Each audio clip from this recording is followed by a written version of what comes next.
गच्छामि बौद्धं शरणं गच्छामि संघं शरणं गच्छामि धर्मं शरणं गच्छामि बुद्धं शरणं गच्छामि बौद्धं शरणं गच्छामि संघं शरणं गच्छामि धर्मं शरणं गच्छामि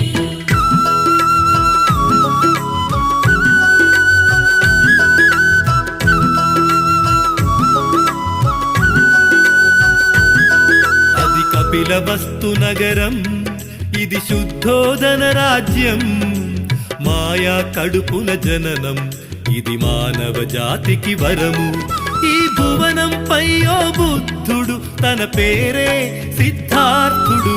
बुद्धं शरणं गच्छामि बौद्धं शरणं गच्छामि संघं शरणं गच्छामि